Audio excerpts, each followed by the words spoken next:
18 তারিখ রাতে আমি ইস্তাম্বুলে হোটেলে ফিরে ছবি দেখলাম ফেসবুকে ছায়ানটের ভাঙচুরের একটা ছবিতে চোখ আটকায় গেল। ওয়াহিদুল হকের ছবিতে ধারালো কিছুতে আঘাত করিয়া মাটিতে ফেলে দেওয়া হয়েছে। এই মানুষটার স্নেহ প্রশ্রয়ে আমি বড় হয়েছি। সেই কৈশোরে তার হাত ধরে কত শহর ঘুরছি তার ঠিকানা নাই। আমার বাবার বন্ধু সঙ্গীত গুরু ওয়াহিদুল হক, আপনারা বুঝতে পারতেছেন আমি ঢাকায় থাকলে ওই ছবিটা অন্তত মুখ দিয়ে আগলাইতাম। ছাত্র ইউনিয়ন সিপিবিআর ওয়াহিদুল হকের লেসপেন্সার হওয়ার কারণে ছায়ানটের এই ঘটনা এক বিচিত্র অনুভূতির সামনে এনে আমাকে ফেলছে। পাকিস্তান আন্দোলন করা বাঙালি মুসলমানদের ছেলেরা যখন পাকিস্তান ভাঙ্গা বাংলাদেশ রাষ্ট্রের জন্ম দিল, সেই সময় বাবা একই সাথে সুখ আর দুঃখের অনুভব করছিল। আমি সেই অনুভূতির মুখোমুখি হয়েছি। ছায়ানট নিয়ে আলোচনাটা সূক্ষ্ম এবং জটিল, আশা করি বিষয়টা একটু মনোযোগ দিয়ে শুনবেন। আমাদের জানা দরকার যে ছায়ানট কেন এই আক্রমণের শিকার হইল, ছায়ানটের বিরুদ্ধে কেন বাংলাদেশের সাধারণ মানুষ বিলা হইল। অনেক প্রশ্নের জবাব পাবেন। আমি নিজে ছায়ানটকে বাংলাদেশে ভারতীয় কালচারাল অ্যাসেট হিসেবে চিহ্নিত করছি, কোনো সন্দেহ নাই। কেন করছি সেটা আমি হয়তো পরিষ্কারভাবে ব্যাখ্যা করিনি। আজকে সেই ব্যাখ্যাটাও আপনারা পাইবেন। আসেন আল্লাহর নামে শুরু করি। ওয়াহিদুল হককে আমি ওয়াহিদ কাকু বলে ডাকতাম। আমার সাথে ওয়াহিদ কাকুর সম্পর্ক ওনার মৃত্যু পর্যন্ত অক্ষুণ্ণ ছিল। টক ঝাল মিষ্টি সেই সম্পর্ককে এখন আমি মিস করি। ওনার মৃত্যুর পরে আমি ফেসবুকে একটা নোট আকারে লেখা লিখছিলাম, ওয়াহিদুল হক তারুণ্যের শুভবোধনের ঋত্বিক। আমি জানি না ওই লেখাটা আমি আর খুঁজে পেলাম না, কারো কাছে যদি থাকে আমার একটু খোঁজ দিয়েন। আমার জীবনে যে বিচিত্র অভিজ্ঞতা হয়েছে, অসংখ্য মানুষের সাথে মিশছি, সেই কারণেই ভাঙ্গু সেকুলারদের কালচারাল আর পলিটিক্যাল স্ফেয়ারের অন্দরবহনের খবর আমি জানি, ক্রিটিক্যালি অ্যানালাইজ করতে পারি। তার কারণ ওই ক্ষুদ্রকাল থেকে আমার এই ওরিয়েন্টেশনের সাথে আমি যুক্ত। এই কারণে আমি জানি ঠিক কোথায় ওদের উইক পয়েন্ট আর কোথায় তাদের শক্তির দিক। তবে আমি যেহেতু গান গাইতে পারতাম না, আমি তো অসুর, মানে সুর নাই আর কি, আমি রবীন্দ্রনাথের লেখা বুঝতে চাইতাম, তার জ্ঞান তাত্ত্বিক উৎস খোঁজার চেষ্টা করতাম। জ্ঞান তত্ত্ব মানে হইতেছে আমি যেটাকে সত্য জ্ঞান বলে মানতেছি সেটা আসতেছে কোন জায়গা থেকে। এই জায়গাগুলোকে বলা হয় জ্ঞান তাত্ত্বিক উৎস বা এপিস্টেমিক সোর্সেস। দর্শনের ভাষা মানে এই গানটা কি বুঝায়, মানে ধরেন তুই ফেলে এসেছিস কারে মন মন রে আমার, তাই জনম গেল শান্তি পেলি না রে মন মন রে আমার। অথবা ধরেন প্রাণ চায় চক্ষু না চায়, মরে একইতর দুস্তর লজ্জা, সুন্দর এসে ফিরে যায় তবে কার লাগে মিথ্যায় শয্যা। মুখে নাহি নিঃস্বরে ভাস, দহে অন্তরে নির্বাক বহ্নি, ওষ্ঠে কি নিষ্ঠুর হাস, তব মর্মে যে ক্রন্দন তন্নি। মাল্য যে দংশিছে হায়, তবে শয্যা যে কণ্টক শয্যা, মিলন সমুদ্র বেলায় চির বিচ্ছেদ জর্জর মজ্জা। আহা কি মধুর! মনে করিছেন এটা প্রেম প্রীতির গান? জিনা জিনা ভাইজান, এটা অন্য জিনিস। আমার একটা বই আছে রবীন্দ্রনাথ অন্য আলোয়, রবীন্দ্রনাথের অনেক গানের অর্থ ওইখানে ব্যাখ্যা করেছি। একদিন দরকার হইলে যদি টাইম পাই তাহলে একটা এপিসোড করে ব্যাখ্যা করতে পারি গান ধরে ধরে এটা কি বুঝায়। তো এই গানের অর্থ আবিষ্কার করতে করতে, তার অন্তর্গত দর্শন খুঁজে বের করতে করতে একসময় আবিষ্কার করলাম রবীন্দ্রনাথ আসলে উপনিষদ। উপনিষদ মানে হিন্দুদের প্রধান ধর্মগ্রন্থ, তার একটা। উপনিষদের কন্টেম্পোরারি বা আধুনিক উপস্থাপনাই হইতেছে রবীন্দ্রনাথ। ওয়াহিদ কাকুর সাথে আলাপগুলা করতেই পারতাম না, আমাকে এই উপনিষদ আর রবীন্দ্রনাথ সংক্রান্ত আলাপগুলা করতেই দিতেন না। একদিন আমি বললাম যে কাকু, ওই যে যদি ঝড়েরও মেঘেরও মতো আমি ধাই চঞ্চল অন্তর, তবে দয়া করো হে ঈশ্বর, এই গানটা তো ঋগ্বেদের। যদেমি প্রস্ফুরণ নিব ধৃতির নাম আদো আদ্রিবহ, এটার অনুবাদ। ওয়াহিদ কাকু ভীষণ রেগে উঠে বললেন, তুই আর একটা ঋগ্বেদের শ্লোক অনুবাদ করে গান লিখে আন, দেখি কেমনে পারিস। তো বেদ আর উপনিষদের সাথে রবীন্দ্রনাথের লেখার অদ্ভুত সাযুজ্যের কথা বললেই ওয়াহিদ কাকু এইভাবে চেতে যেতেন। আমি বলতাম বুড়া চেতে কেন? পরে বলছি, ক্ষুদ্রকালে আমি রবীন্দ্রনাথের রাজনীতির গুরু উদ্দেশ্য খুব পরিষ্কারভাবে ধরে ফেলছিলাম। উপনিষদ ঋগ্বেদ পড়তে বাধা নেই, অবশ্যই বাধা নেই, নিশ্চয়ই জ্ঞান অর্জনের জন্য ধর্মগ্রন্থ পড়া উচিত, আলোচনা করা উচিত। আমি সবাইকে উৎসাহ দিই পড়তে সব ধর্মগ্রন্থই। কিন্তু সেটাকে রবীন্দ্রনাথের মুড়ায় পরিবেশনের উদ্দেশ্যটা কি? এইখানে আপনি ছায়ানট প্রতিষ্ঠার উদ্দেশ্য বুঝতে পারবেন। কি সেটা? উদ্দেশ্য হইতেছে এই যে ইন্ডিয়া চায় বাংলাদেশের মুসলমান ধর্মে মুসলমান থাকুক নামে, কিন্তু সে তার ইনার সেলফে, ভিতরে অন্তর্গতভাবে সে ধারণ করবে হিন্দু ওয়ার্ল্ড ভিউ। হিন্দু বিশ্ব দৃষ্টি। আপনি দেখেন যারা রবীন্দ্র অনুরাগী তাদের মধ্যে আপনি মুসলমানদের সহজাত সাহস, শক্তিময়তা, অ্যাডভেঞ্চার প্রিয়তা, দুর্দমনীয় একরোখা মনোভাব খুঁজেই পাবেন না। তারা রাষ্ট্রের সার্বভৌমত্ব লুট হয়ে যাইতেছে সেখানে সিল করে বেড়ায়, ফুল লতা পাতা নিয়ে বসে আছে, মনে মনে ভাবে বাংলাদেশ ভারতের একটা প্রদেশ হয়ে গেলে তো ভালোই। একজন গভীরভাবে প্র্যাকটিসিং মুসলমান একই সাথে গভীরভাবে রবীন্দ্র অনুরাগী আপনি খুঁজে পাবেন কিনা আমার খুব সন্দেহ আছে। খুব রেয়ার হয়তো খুঁজে পেতে পারেন, খুবই রেয়ার। রবীন্দ্রনাথকে বাংলাদেশের এলিটরা গ্রহণ করছে, সাধারণ মানুষ কখনোই গ্রহণ করেনি এই কারণেই। এই জন্যই এলিটরা ভারতমুখী, এই জন্যই এলিটরা ফ্যাসিবাদের খুঁটি। আমাদের ডিজাস্টার হয়েছে আমার সোনার বাংলাকে জাতীয় সঙ্গীত করার সময়। রবীন্দ্রনাথকে পলিটিক্যাল আর সোভারেন প্রোটেকশন দেওয়া হয়েছে এবং তাকে পবিত্রতা দেওয়া হয়েছে এই জাতীয় সঙ্গীত করার কারণে। দ্বিতীয় কারণ হইতেছে আমাদের রাজনৈতিক জনগোষ্ঠী হিসেবে এটা ক্রিস্টালাইজ হওয়াটাকে বাধা দেয় রবীন্দ্রনাথ। কিভাবে? রবীন্দ্রনাথ বাংলাদেশের যেটা ডমিনেন্ট মুসলিম কালচার, এটাকে পলিটিক্যাল ক্রিস্টালাইজেশনের পথে বাধা হইয়া দাঁড়ায়। আমি একটা উদাহরণ দিই, খুব বাস্তব উদাহরণ। সারা দুনিয়ায় আপনি ইন্ডিয়ানরা দেখছেন না, যারা বাইরে থাকেন তারা দেখছেন ইন্ডিয়ানদেরকে। তাদের নানা পার্টি আছে, নানা দল আছে, কংগ্রেস আছে, সিপিএম আছে, বিজেপি আছে, এটা সেটা আছে, মেলা দল আছে, কিন্তু রাজনৈতিক মত পার্থক্য আছে। কিন্তু তা সত্ত্বেও ভারতের প্রশ্নে একাট্টা, রাষ্ট্র প্রশ্নে প্রবল হিন্দুত্ববাদ চলতেছে ভারতের। তারপরেও দেখেন মোদি ভারতীয় কমিউনিস্টদের সাথে ব্যক্তিগত সময় কাটায়, হাসি ঠাট্টা করে। আমরা পারি না কেন? আমরা কেন বিভক্ত? আমরা কেন রাজনৈতিক মত পার্থক্য সত্ত্বেও রাষ্ট্র স্বার্থে এক হইতে পারি না? আমাদের রাষ্ট্র প্রশ্নে একাট্টা হইতে রবীন্দ্রনাথ বাধা দেয়। রবীন্দ্রনাথ যে ওয়ার্ল্ড ভিউ, সেখানে মুসলমান থাকতে পারে না, থাকা সম্ভব না, রবীন্দ্রনাথের লেখালেখির মধ্যে নাই। তাই রবীন্দ্রনাথ প্রভাবিত আমাদের কল্পিত রাজনৈতিক জনগোষ্ঠীর মধ্যে দাড়ি টুপি পরা সাধারণ মুসলমান জায়গা করে নিতে পারে না। অবচেতনে আমাদের এলিটদের রবীন্দ্রনাথ ভাবতে শেখায় ওরা আমাদের মতো না, ওরা আদার। রবীন্দ্রনাথ ভারতে হিন্দু ধর্মকে ভালোবাসতে শেখায়, রবীন্দ্রনাথ বাংলাদেশে মুসলমানদের আদার করে ঘৃণা করতে শেখায়। আপনি একই সাথে উপনিষদ আর কোরআনের গ্লোবাল ভিউকে এক করতে পারবেন না। আপনি কোএক্সিস্ট করতে পারবেন, সহাবস্থান করাইতে পারবেন, কিন্তু এক করতে পারবেন না, এটা অসম্ভব। কিন্তু ইন্ডিয়ানরা চায় এক করে দিতে, এই প্রগতিশীলরা চায় এক করে দিতে, এই ছায়ানট চায় এক করে দিতে। বাংলাদেশে যে রবীন্দ্রনাথ প্রজেক্ট, এটা সঙ্গোপনে হিন্দু ধর্মের ওয়ার্ল্ড ভিউ ঢুকায় দেওয়ার প্রজেক্ট। বাংলাদেশের মুসলমানদের মধ্যে হিন্দু ওয়ার্ল্ড ভিউ আর হিন্দুদের মধ্যে মুসলমান ওয়ার্ল্ড ভিউ ঢুকাই দিলে সমস্যার সমাধান হবে না তো। হিন্দুকে আধা মুসলমান আর মুসলমানদেরকে আধা হিন্দু বানাইলে সমস্যা মিটবে না, সমস্যা বাড়বে। হিন্দুকে হিন্দুই রাখতে হবে, মুসলমানকে মুসলমানই রাখতে হবে। দুই ধর্ম কোএক্সিস্ট করবে, একসাথে থাকবে। দুই ধর্মের ওয়ার্ল্ড ভিউ বা বিশ্ব দেখার দৃষ্টিভঙ্গি কিভাবে আলাদা আর একটু গভীরে যায় বুঝি, সবার একটু মনে থাকবে তাইলে। একেবারে উদাহরণ দিয়া খেয়াল রাখবেন, আমি ভালো বা খারাপ বলতেছি না, কিন্তু বলতেছি আলাদা, দুইটা আলাদা। ধরেন প্রশ্নটা হইতেছে যে দুনিয়াটা কি আসলে? দুনিয়াটাকে এক না বহু? এডিটর সাহেব এটা উপরে লেখেন, দুনিয়াটা এক না বহু। এখন হিন্দু বিশ্ব দৃষ্টিভঙ্গি এটাতে বলে দুনিয়াটা বহু স্তরের, অনেকগুলো স্তর, এটা চক্রাকারে চলমান, সৃষ্টি স্থিতি প্রলয় বারবার ঘটে। সময় ঘড়ির মতো না, সময় ঘড়ির মতো সরল রেখা যায় না, বরং চাকার মতো। মানে হিন্দু ধর্মে কিন্তু মৃত্যুর পরে আবার জন্ম আছে, জন্মান্তর আছে, আবার জন্ম নেয়, এটি স্বাভাবিক চক্র। আজ যেটা হইতেছে সেটা আগে ঘটছে, একই জিনিস ভবিষ্যতেও ঘটবে, কারণ চক্রাকারে সময় চলে চক্রাকারে। তার মানে পৃথিবী বহুবার সৃষ্টি হয়েছে, বহুবার ধ্বংস হয়েছে, আবারও ধ্বংস হবে। আচ্ছা, এইবারে ইসলামী ওয়ার্ল্ড ভিউ, এখানে বিশ্ব একবারই সৃষ্টি, কিয়ামত একবারই হবে। সময় সোজা লাইনের মতো, সৃষ্টি, জীবন, বিচার, পরকাল, সিম্পল, সিরাতুল মুস্তাকিম। ইতিহাসের একটা শুরু আছে এবং শেষ আছে। এইবার আসেন মানুষ প্রসঙ্গে। মানুষ আসলে কে? মানুষ কি সোল, আত্মাটাই মানুষ, নাকি দায়িত্বশীল ব্যক্তিটা মানুষ? এখানে হিন্দু ওয়ার্ল্ড ভিউ বলে, এদিকে লেখেন, মানুষ মূলত আত্মা, আত্মন বলে সংস্কৃতে। শরীর বদলায়, আত্মা থাকে। আত্মার লক্ষ্য হচ্ছে মুক্তি বা মোক্ষ। আমি এটা মুক্তিযুদ্ধ নিয়ে একটা আলাপটা করছিলাম। এই জগৎ থেকে বাইরে যাওয়ার সহজ উদাহরণ, কারণ এই চক্রের মধ্যে আপনি যখন ঢুকে গেছেন, বাইরে যেতে পারলে আপনার মোক্ষ ঘটে না।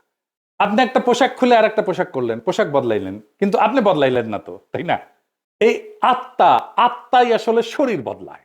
আমার মধ্যে যে আত্মা আছে হিন্দু ধর্ম অনুযায়ী, এই আত্মা অনেক দিন থেকে চলে আসতেছে, আমার শরীরে আছে। এখন আমার শরীরটা মরে যাবে, কিন্তু আত্মা বেঁচে থাকবে। এই আত্মার একজন আর একটা শরীরে ঢুকবে, জন্মের নতুন জন্মের মধ্যে দিয়ে, এটাই জন্মান্তর। ওই জন্মে আমি কি হব, সেটা হবে আমি এই জন্মে যত পাপ বা পুণ্য করছি সেটার উপরে ভিত্তি করে আমি বড়লোক হব, গরিব হব, ব্রাহ্মণ হব, শূদ্র হব, যেটা খুশি।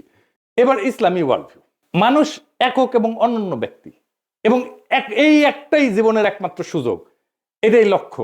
জবাবদিহির মাধ্যমে ন্যায় ভিত্তিক জীবনযাপন করে আমি পরকালে অক্ষয় শান্তি লাভ করতে পারি। এখানে কোনো সেকেন্ড চান্স নাই। আচ্ছা, ভালো কাজ মন্দ কাজ এটা কিভাবে কাজ করে Hindu world view? Hindu world view এটা কর্মফল, মানে আমি যা কাজ করি সেইটার ফল, এটার ভালো মন্দের ফল স্বয়ংক্রিয়, এটা কেউ বিচারক না। কিন্তু দেখেন সেকুলার এবং বামপন্থীরা ওরা কিন্তু একটা কথা বলে, কার্মা ইজ এ বিচ, এই কথা বলে না, মানে কর্মফল। বুঝছেন, ওরা যে আসলে হিন্দু কালচারটাই নেয় সেটাই হচ্ছে এই কথা। দেখেন অনেকে এটা বলে, আপনি দেখবেন এই আওয়ামী লীগ বাম যারা আছে প্রগতিশীল তারা এটা বলে কার্মা ইজ এ বিচ। তার মানে কর্ম আসলে ফলটা দেয়, কর্মই ফলটা দেয়। আমি যেটা করতেছি এটাই ফল দিবে। ফল পেতে এই জন্মে না হলেও পরের জন্মে আমি ফল পাবো। এমন একটা পাপের জন্ম হবে পরের জন্মে, ওইখানে যে আমি আমার এই আজকের কর্মের ফলটা আমি ওইখানে পাবো, এটা কর্মফল। ইসলামী ওয়ার্ল্ড ভিউটা কি? ভালো মন্দের নৈতিক হিসাব আছে এবং বিচারক খোদা তাআলা, আল্লাহ তাআলা। ইচ্ছা, নিয়ত, প্রেক্ষাপট, এখানে সবকিছু বিবেচনায় আছে, ভালো মন্দের বিবেচনায়। 4 নাম্বার, সমাজে আসলে বৈষম্যকে কিভাবে দেখা হয় হিন্দু ওয়ার্ল্ড ভিউ। হিন্দু ধর্মে তো আপনি জানেন যে জাতিভিত্তিক ভাগ আছে আর কি, মানে ব্রাহ্মণ সবার উপরে, শূদ্র সবার নিচে, আমি বলে ব্রাহ্মণ, এটা মাথায় রেখে। তো যাই হোক, এই যে বর্তমান অবস্থা, এইটা পূর্বজন্মের ফল হিসেবে দেখা হয়। আমি যদি এই জন্মে খারাপ কইরা থাকি আর কি, তাহলে এটা আমার পূর্বজন্মের ফল। আমি যদি এই জন্মে ভালো কইরা থাকি, তাহলে আমি পূর্বজন্মে অনেক পুণ্য করছিলাম, সেই জন্য এই জন্মে ভালো করেছি। সো হিন্দু ওয়ার্ল্ড ভিউয়ে মানুষ উঁচু নিচু জাত হয়ে জন্মায়, জন্ম থেকেই সে উঁচু বংশের অথবা নিচু বংশের। এইবার ইসলামী ওয়ার্ল্ড ভিউয়ে কি বলে? মানুষ জন্মগতভাবে সমান, সমান মর্যাদার। এইখানে যে ধনী গরিব বা মানুষের কষ্ট আছে, এটা একটা পরীক্ষা, ইহজগতে পরীক্ষা। এবং ইসলাম ধর্মে অন্যায় দেখলে নীরব থাকাটা পাপ, গুনাহ। 5 নাম্বার, মানুষের আসলে ডেস্টিনি কি, শেষ লক্ষ্য কি? হিন্দু ওয়ার্ল্ড ভিউ কি বলে? মানুষের শেষ লক্ষ্য হচ্ছে এই জগতের বন্ধন ছিন্ন করা। মানে এই যে চক্রাকারে যে চক্রের মধ্যে পড়ে গেছি না, ওই যে বলে না চক্করের মধ্যে পড়ে গেছি, এইটাই হইতেছে হিন্দু ওয়ার্ল্ড ভিউ। চক্করের মধ্যে পড়ে গেছে, এখান থেকে চক্কর সেটা বাইরে হয়ে গেলে এটাই হচ্ছে মুক্তি। এই সংসার মায়া, চূড়ান্ত শান্তি হচ্ছে বিশ্ব থেকে মুক্তি। আমি আর জন্মাবো না এসে আর একবার। আপনি আতুর ঘরের কথা শুনছেন না? আগে ছিল কিন্তু এখন নাই। আতুর ঘরে যখন হিন্দু রমণী সন্তান সম্ভব হয়, তখন একটা ঘরের এক কোনায় একটা জায়গায় আলাদা একটা ঘর বানানো হয়, ওইখানে সন্তান জন্ম দেয়। কেন? কারণ এই জন্মটাই তো পাপ একটা, জন্মই আমার আজন্ম পাপ। একটা কথা আছে দাউদ হায়দারের, এটা বই ছিল না, জন্মটাই আমার আজন্ম পাপ। এটা হিন্দু ওয়ার্ল্ড ভিউ।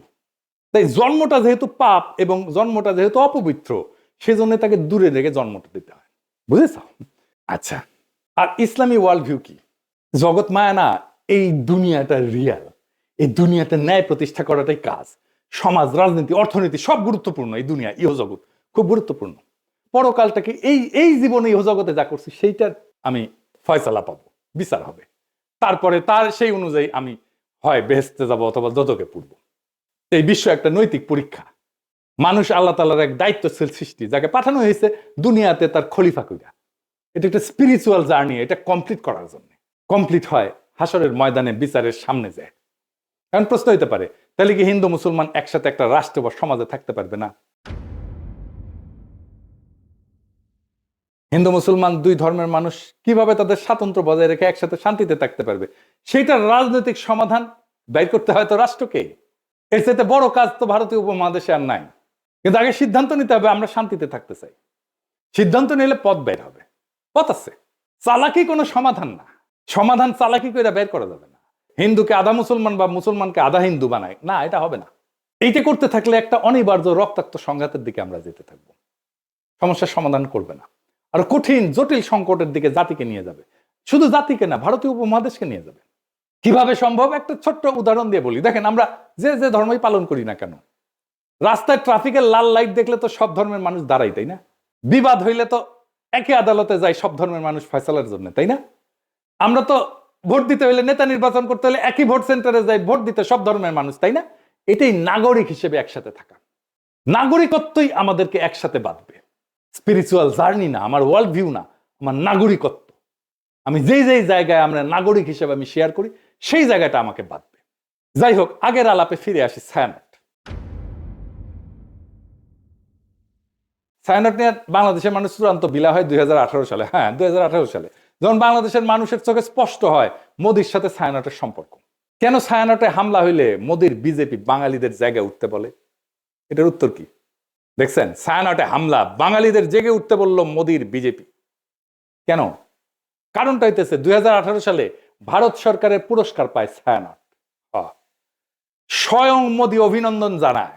শুধু অভিনন্দন না, ছায়ানটের এই ভারত রাষ্ট্রের পুরস্কার, যার জুরি বোর্ডের চিফ ছিল স্বয়ং মোদি, সেই পুরস্কার না আসলে একটা গুরুতর নৈতিক এবং রাজনৈতিক ভুল।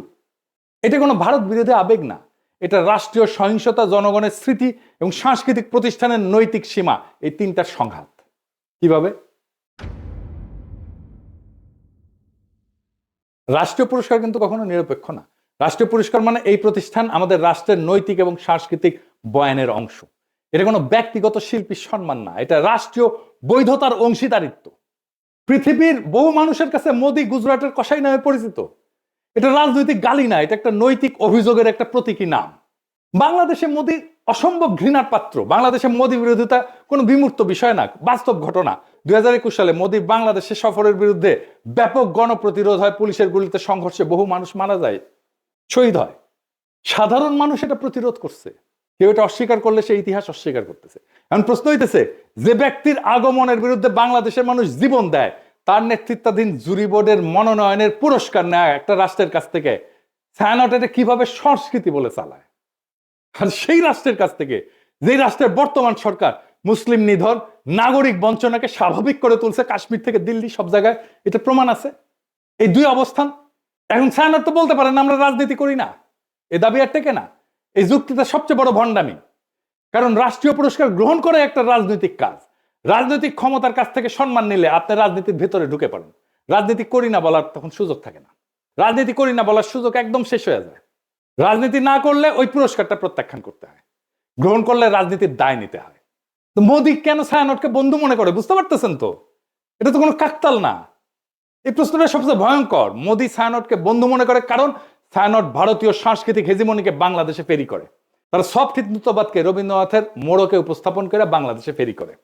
ছায়ানট তার একটা নিরাপদ সাংস্কৃতিক প্ল্যাটফর্ম হয়ে উঠছে, যাকে ভারত রাষ্ট্র তার মতাদর্শিক সফট পাওয়ার হিসাবে ব্যবহার করতে পারে, স্বীকৃতি দেয়। এইটাই তো বাংলাদেশের মানুষ দেখছে। তো ছায়ানট কি করতে পারত? পুরস্কার প্রত্যাখ্যান করতে পারত। ইতিহাসে অসংখ্য উদাহরণ আছে যেখানে পুরস্কার গ্রহণ না করাই নৈতিক অবস্থান হয়ে ওঠে, প্রত্যাখ্যানই প্রতিষ্ঠানকে সম্মানিত করে।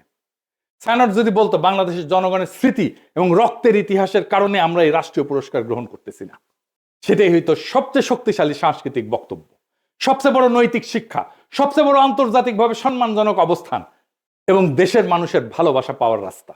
আপনি বাংলাদেশে কাজ করেন, মোদি কেন আপনাদের বাহবা দেয়? কেন দেয়? এই প্রশ্নের জবাব দিতে হবে না? বাংলাদেশের মানুষের সাথে আপনার কন্ট্রাক্টটা কি? সোশ্যাল কন্ট্রাক্ট কি? আপনি সমাজের রাষ্ট্রে কি অবদান রাখছেন, একটা প্রতিষ্ঠান করছেন, বাংলাদেশের সাথে আপনার কন্ট্রাক্টটা কি? বাঙ্গু সুশীলদের সফট হিন্দুত্ববাদের দীক্ষা দিচ্ছেন, আর যে রাষ্ট্রের মানুষের মৃত্যুর স্মৃতিতে বাংলাদেশে ঘৃণার প্রতীক, তার হাত থেকে সম্মান নিচ্ছেন। লজ্জা লাগে না? সমাজ তো হঠাৎ করে পাগল হয়ে যায়নি, মানুষ হঠাৎ করে সংস্কৃতি বিরোধী হয়ে ওঠেনি। এটা জমে থাকা একটা দীর্ঘ বিচ্ছেদের বহিঃপ্রকাশ। বাংলাদেশের মানুষ এমন ছায়ানট চায় যে তার দুঃখে কাঁদে, তার স্বপ্নে সহযাত্রী হয়, তার কল্পনার ভাষা হয়ে ওঠে। বাংলাদেশের মানুষ এমন ছায়ানট চায় যে মোদির অখণ্ড ভারতের কল্পনাকে রবীন্দ্রনাথের সুরে ঢেকে দেয় না, বরং সুরে ফেলে দেয়। যদি ছায়ানট নিজেকে সেইভাবে পুনর্গঠন করতে পারে, জনগণের স্মৃতি, ক্ষত আর আকাঙ্ক্ষার পাশে দাঁড়াইতে পারে, তাইলে ছায়ানট আবার উঠে দাঁড়াবে। আর যদি তা না পারে, যতই মানববন্ধন করেন, গান আর প্রতিবাদ করেন, ইতিহাস তাকে ভাঙবে না, মানুষই তাকে ছেড়ে যাবে। আপনি ছাত্রই পাবেন না, কেউ আর গান শিখতে আসবে না, কেউ আর সেখানে নিজের স্বপ্ন খুঁজবে না, কেউ নিজের কল্পনার সাথে ছায়ানটকে জুড়বে না। আপনার কালচারাল লেজিটিমেসি কোলাপস করতেছে। কারণ সংস্কৃতি টিকে থাকে মানুষের ভালোবাসায়, মানুষের মধ্যে, গণমানুষের মধ্যে, রাষ্ট্রের বাহবায় না। আপনারা তো জনগণকে হারায় ফেলছেন, ভারতকে পাইছেন, জনগণকে হারায় ফেলছেন। যে সংস্কৃতি জনগণকে হারায়, সে শেষ পর্যন্ত কালের অন্ধকারে হারায় যায়। এটাই ইতিহাসের সত্য। এই সত্যই শিখাইছে আমাদের জুলাই বিপ্লব। ইনকিলাব জিন্দাবাদ।